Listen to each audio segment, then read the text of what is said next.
nos invitaba a reconocer que debemos ser refugio donde quiera que estemos. Así que antes de leer la palabra de Dios, yo les voy a invitar a hacer un cuadro mental en el que usted va a poner como si fuera más o menos así como las dos pantallas que tienen de frente, ¿verdad? Entonces, en una, usted va a poner qué significa ser refugio donde quiera que estemos para mí, como creyente, como fiel de una iglesia. ¿Qué significa ser refugio donde quiera que estamos como comunidad de fe? Esa es una, ¿verdad? Esa es una pantalla. Y en la otra, ¿qué significa eso para otras personas?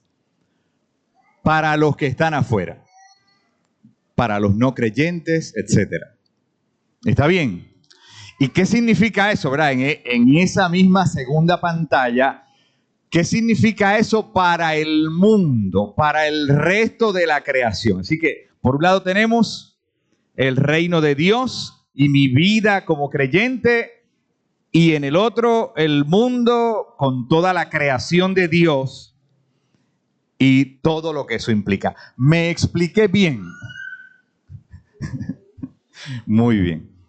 Entonces, les invito a considerar el Evangelio de Marcos en el capítulo 6.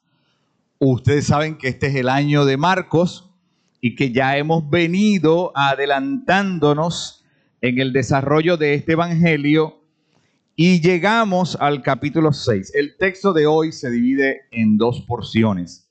La primera la vamos a encontrar en ese capítulo 6 del 30 al 34 y luego haciendo un salto hasta el 53 leeremos hasta el 56.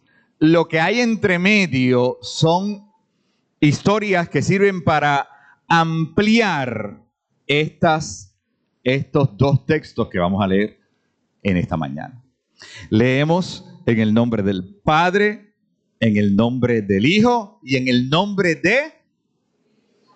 Amén. Y repito, Marcos 6, 30 al 34. Entonces los apóstoles se juntaron con Jesús y le contaron todo lo que habían hecho y lo que habían enseñado.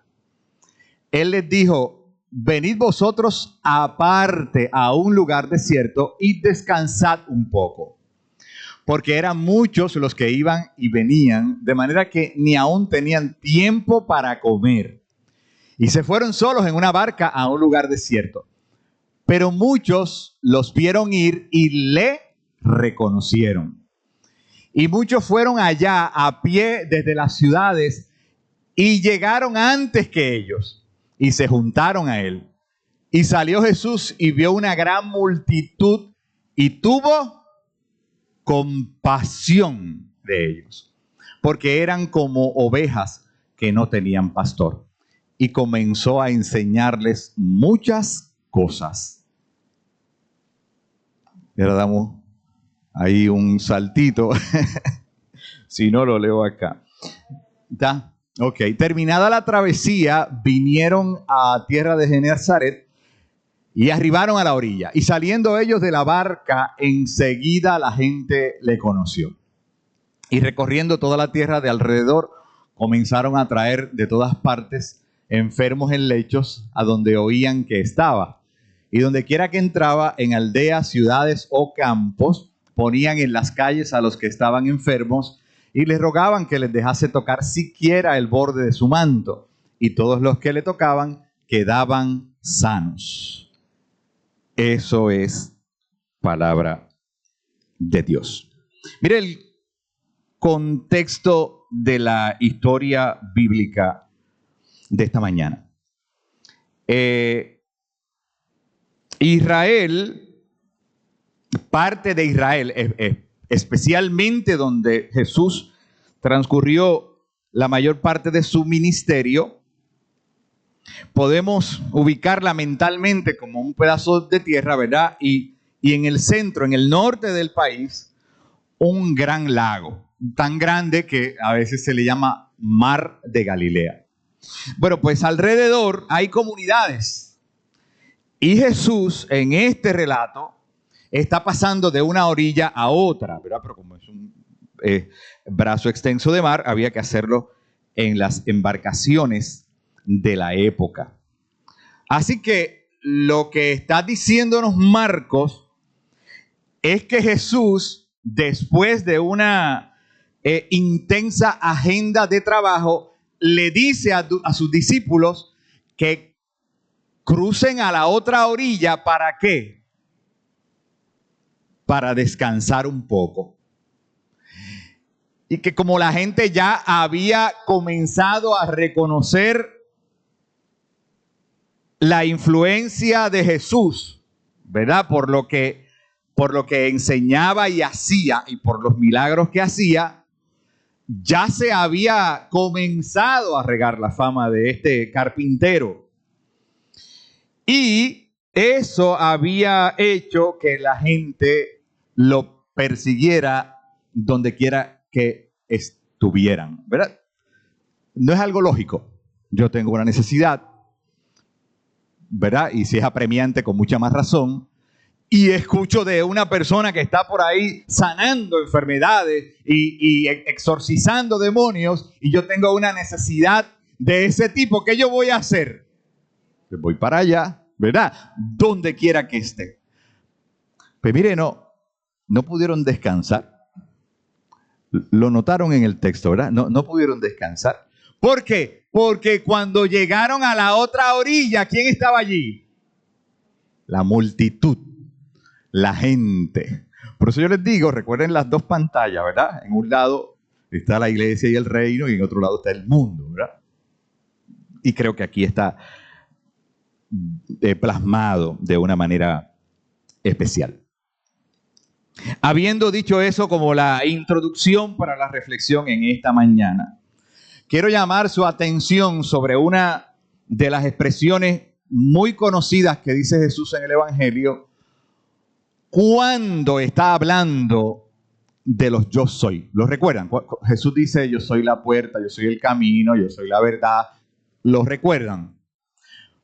Pero en un momento dado dice: yo soy el buen y el buen pastor. ¿Qué hace? Su vida. Wow, qué extraordinario, ¿verdad? El buen pastor, su vida da por las ovejas. ¿A qué texto les recuerda eso dentro de un salmo del Antiguo Testamento? Jehová es lo que está diciendo Jesús. Ahora el rol de pastor que sigue teniendo Dios me lo ha dado a mí, ¿verdad? Interpretando, me lo ha dado a mí y ahora yo soy su pastor. Y si es así, mi vida entrego por las ovejas. ¿Cuántos estamos aquí en esta mañana detrás del buen pastor? Sabiendo que está aquí presente. Que nos ha permitido la vida, que nos ha permitido llegar hasta su casa, que nos ha permitido escuchar este devocional, que nos ha permitido adorar juntos y que ahora nos permite recibir su palabra. Algunos piensan que este yo soy el buen pastor y todos los demás yo soy es una manera de vincular a Jesús. ¿Recuerdan a Moisés? Cuando Moisés le dice: oye, yo no estoy muy interesado en ir a cumplir con esa misión que tú me das de sacar al pueblo de Israel de Egipto. ¿Lo recuerdan? Y Jehová le dice: tú vas a ir porque yo soy. Porque yo soy el que soy. Expresión, ¿verdad? De autoridad, de firmeza, encontramos en la palabra de Dios. Para este punto del Evangelio, el entendimiento de la figura del pastor, del concepto, recibe un nuevo significado. Porque el pastor que cuida el rebaño, ¿verdad? En el plano más agreste que podemos pensar, ahora es sustituido por la gente que cuida a quién. Ahora no son ovejas, claro. Hay una manera de describir a los seres humanos como ovejas, pero ahora esas ovejas son sustituidas ¿por quiénes? Por seres humanos. Qué lindo es saberse parte del rebaño del Señor. Y que nosotros estamos aquí en esta mañana siendo atendidos por el pastor del redil. Pero que de acuerdo a la invitación que nos hace Marcos, somos llamados también a pastorear a otras ovejas, a las que no están aquí, a las que por alguna razón no han podido llegar, o a las que de algún modo se han extraviado. Y en este texto, interesantemente, Jesús le llama a la multitud después que han interrumpido los planes para el descanso, ¿verdad? Para el periodo de descanso, cuando ve las multitudes corriendo detrás de él, dice de ellas, es que son como ovejas que no tienen pastor. Hay muchas ovejas sin pastor. Hay muchas ovejas que no tienen el privilegio de ser abrigados por una comunidad de fe, de ser cuidados con el cuidado del buen pastor. Justo en el momento de apartarse con los discípulos, en ese preciso instante es cuando más necesidad de la gente encuentran. El descanso se convirtió nuevamente en una tarea intensa para ofrecerle cuidado. Primera lección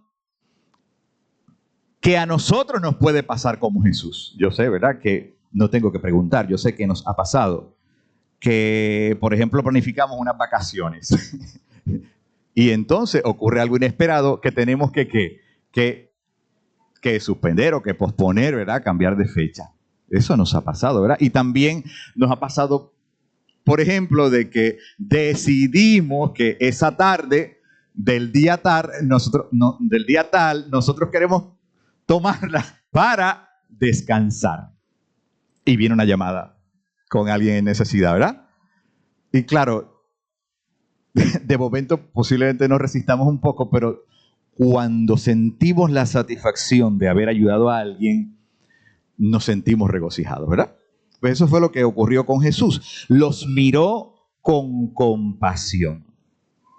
Primera lección que a nosotros también nos puede pasar como Jesús y desviarse de nuestra agenda momentáneamente. La principal característica de la iglesia, amados hermanos, y aquí yo creo que estamos entrando en el nervio del asunto. La principal característica de la iglesia, desde mi punto de vista, conforme a la interpretación de la palabra, es poder ser una comunidad cuidadora del rebaño del Señor en momentos esperados, pero también en momentos inesperados. No es solo la agenda que tengo que puedo descargar como la he planificado, sino lo que viene a la atención de nuestra vida, que no lo esperaba, que a lo mejor me tomó de sorpresa, que a lo mejor me tomó en un momento de descanso, pero es en imperativo del reino de Dios. ¿Les ha pasado eso? Que han tenido que romper la agenda para atender una situación que es más apremiante, ¿verdad que sí? Ser una comunidad cuidadora, ¿verdad? Quiero enfatizar en el hecho de que cuidadora implica todo el espectro humano en términos de salud, en términos emocionales, en términos espirituales. No es solamente un asunto espiritual. Y entonces la pregunta que salta a la vista es ¿cómo cuidamos y cuándo cuidamos? Y usted me dirá, Eiden, qué bueno es escucharte, Eiden, alabando al Señor. Y usted me dirá, ¿cómo y cuándo cuidamos?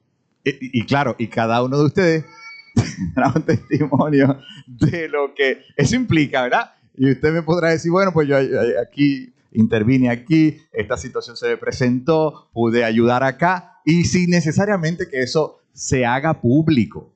La mayoría de las cosas se dan tras bastidores, pero la gente que usted le ha ayudado no se va a olvidar nunca de eso. La persona que le llamó, ay, mira, fulana, tengo esta necesidad y no sé qué hacer. Y usted le ha dicho, no te preocupes, eso yo te lo resuelvo por cuenta propia o porque usted haga la conexión para ayudar a esa persona y esa persona recibir el cuidado que es suyo. Pero ¿sabe de quién viene? De parte de Dios, porque el pastor de las ovejas está dirigiendo nuestra vida. Y le dice, mira, haz esto, haz aquello.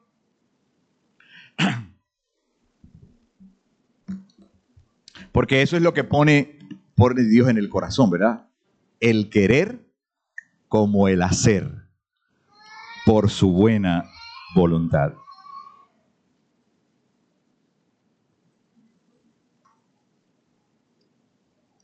Recordemos que en el capítulo 3 de Marcos Jesús designa a 12 discípulos, ¿verdad? 12 seguidores suyos con autoridad para sanar y exorcizar.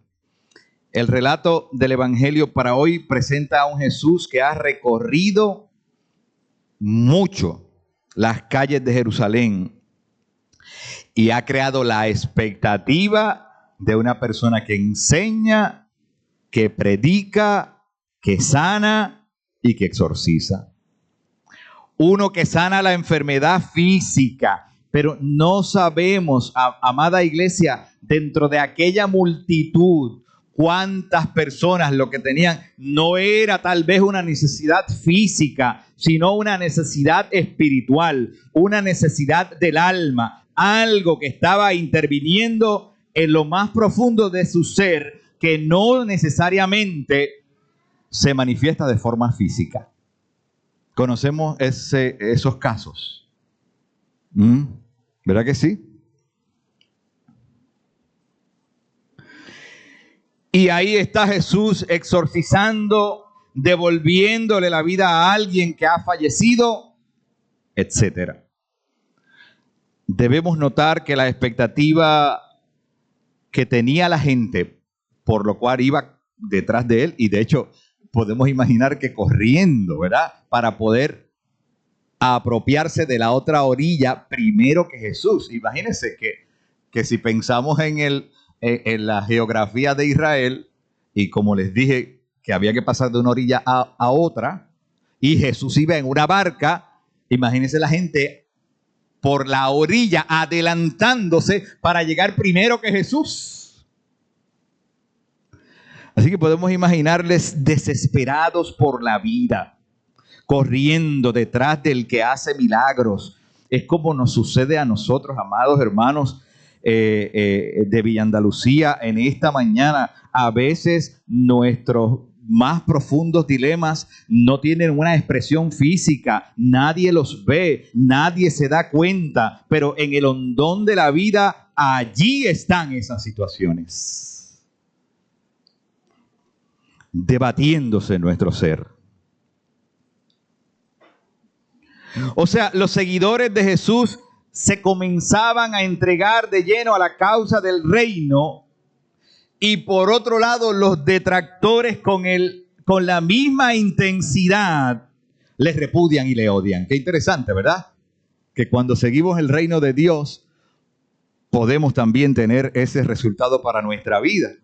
Hay gente que nos va a amar y hay gente que nos va a amar intensamente, Y hay gente que no nos va a querer mucho. Eso es parte de la vida del reino de Dios, pero Dios lo ha anticipado y con todo nos dice: yo soy su buen pastor y mi vida estoy dispuesto a entregar por ti. Tal como suele ocurrir cuando se levanta un líder que atente contra los intereses creados de este mundo, que no vamos a mencionar, pero que sí sabemos que son muchos que están establecidos, en muchos casos por el poder de turno. Y llámele usted poder de turno a lo que usted quiera imaginar. Si bien es cierto que no debemos y no podemos descartar el imperativo de este pasaje hacia la iglesia. Recuerden que les dije, una pantalla tiene la iglesia y mi vida como creyente. Esa pantalla invita a la iglesia, me invita a mí como fiel creyente del Señor a verme dentro de la responsabilidad de ser un brazo extendido de ese buen pastor que cuida sus ovejas y que está dispuesto a dar su vida. Así que estamos ahí, ¿verdad? En el camino del Señor, en el imperativo del reino. Pero también, como les dije, y ahora cambiando el canal a la pantalla 2, la interpretación la podemos hacer hacia afuera, hacia la gente que necesita desesperadamente una dirección para el camino de su vida y no la ha encontrado. Y ahí entra su función, ¿verdad? Con lo que usted ha aprendido, con las veces que ha caminado con el Señor y las veces que ha tenido tropiezo y las veces que el Señor le ha levantado y la fe que el Señor ha ido desarrollando en usted. Y ahí está usted como un brazo extendido del buen pastor para otros. Para que de aquí a 20 años, o quizás menos, cuando veamos a Aiden predicando desde aquí, nosotros digamos: eso Aiden lo recibió desde que nació, desde el vientre de su madre, ¿verdad que sí? Porque así es que se conjuga la vértebra del reino de Dios. Entonces le pregunto, amada iglesia, ¿cuántas veces nos hemos sentido como las multitudes? Fíjese que la pregunta no es desde el lado de los discípulos y de Jesús. ¿Cuántas veces nos hemos sentido como las multitudes apresuradas a adelantarse a Jesús hacia la otra orilla? La historia da el traste con el cuidado que tenemos que tener las personas que cuidamos el espíritu y el alma. ¿No es así, equipo diaconal de la iglesia? Que el énfasis ha sido en que al mismo tiempo que nos damos en el cuidado a otras personas, también el cuidado nuestro es importante, ¿sí o no? ¿Sí? ¿Verdad que sí? Y podemos afirmar eso para cada uno de nosotros en esta mañana. Y eso incluye, no se los tengo que decir, incluye los chequeos médicos, incluye la mente, todo. Y termino diciendo, cuando nos ubicamos en ese otro lado, ¿verdad? En el lado de la multitud, en algún momento tenemos que pausar para cuidarnos y mirar hacia adentro, hacia cómo va nuestra vida como oveja del redil, como persona que cuida la administración de todos los aspectos de su vida. Pero también es necesario mirar la precaución que hay que tener. Y esto es lo que constituye, amada iglesia, las dos vertientes de esta reflexión. La precaución de no creer que podemos ir demasiado más allá de nuestras fuerzas y de los límites establecidos por la propia naturaleza y por nuestra propia condición. Y en este sentido afirmamos, los límites también son saludables. ¿Qué les ha parecido la reflexión en esta mañana? ¿Usted cree que tiene terreno para seguir indagando en ella? Dígame con la cabeza, sí o no, sí o no. Podríamos, ¿verdad?, continuar esa reflexión de manera que el Evangelio nos siga hablando. Si es así, yo le doy la gloria a Dios y me sentiré satisfecho porque Dios siempre habla a nuestra vida, ¿verdad? Y a través de un texto, ¿verdad?, que de momento le podemos pasar por encima, nos detenemos a reflexionar y decimos, wow, eso estaba ahí, de momento no lo había visto. La gloria es para Dios, que el Señor bendiga la vida de nuestra iglesia. Mencionamos ya, ¿verdad?, que nuestro hermano Héctor Meléndez se sintió un poco mal al llegar a la iglesia. Tuvo que ser atendido por el servicio, ¿verdad?, médico, y esperamos en el Señor. Nuestro hermano Luis Quijano fue a acompañarlo como gente que cuida del rebaño, y estaremos pendientes a la situación de nuestro hermano. La paz de Dios, amada iglesia. Dios nos bendiga en esta mañana.